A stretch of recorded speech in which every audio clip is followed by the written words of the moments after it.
సిమ్మని చీకట్లో ఏం అవుపడతలేదు కదా, లైట్లు వేస్తే కదా మరి వెళ్తురుండేది. ఆఖరికి ఎంపీ సార్ అభిమానులే సెల్ ఫోన్ లో లైట్లు వెలిగిస్తే గప్పుడు పనులు అరుచుకున్నాడు. వచ్చింది పెద్దపల్లి ఎంపీ వంశీ సారు. పని రామగుండంలో ఈఎస్ఐ దవాఖానా కట్టేదానికి జాగా చూసుడు.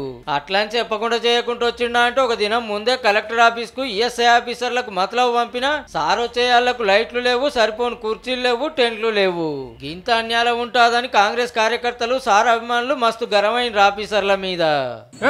మీరు ఎంపీ అంటే మీకు ఇంత భయం లేదా?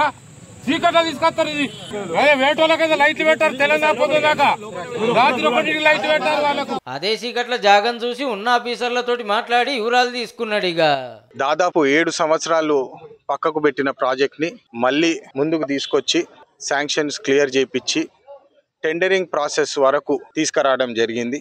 లైటింగ్ లేదు, ఒక చిన్న ఏర్పాటు కూడా లేదు, సరిగ్గా లోపలికి వెళ్ళే దారి కూడా రెడీ చేయలేదు. రామగుండం ఏరియాలో కార్మికులకు ఎంతో ఆఖరికి వచ్చే ఈఎస్ఐ దవాఖానా కట్టియాలని సారుకు జిజ్జు.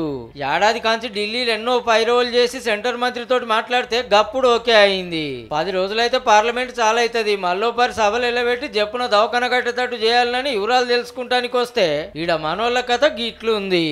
ఇన్ని అడ్డంకులు, ఇన్ని కుట్రలు జరుగుతున్నాయని చెప్పి మీరు అందరు గమనించాలి. అన్ని దుష్ట శక్తుల అగేన్స్ట్ పోరాడి ఇక్కడ ప్రాజెక్ట్ వచ్చేటట్టు నేను కంకణం కట్టుకున్నాను. ఇంతకు మునుపు 2-3 మాటలు కూడా ఆఫీసర్లు ఇట్లనే చేసిండ్రు, ప్రోటోకాల్ పాటించకుండా. యువ నాయకుడు పార్లమెంట్ లో గట్టిగా ప్రశ్నిస్తాడు, ఎప్పుడు పబ్లిక్ లో తిరుగుతాడు. గిసొంటి లీడర్ వస్తే సవలతులు చేయకుండా సతాయిస్తే ఎట్లా? చేయనోళ్ళు చేయనే చేయరు, చేద్దామని వచ్చేటోళ్ళ కాళ్ళ కట్టబెట్టుడే చిత్రం ఉన్నది.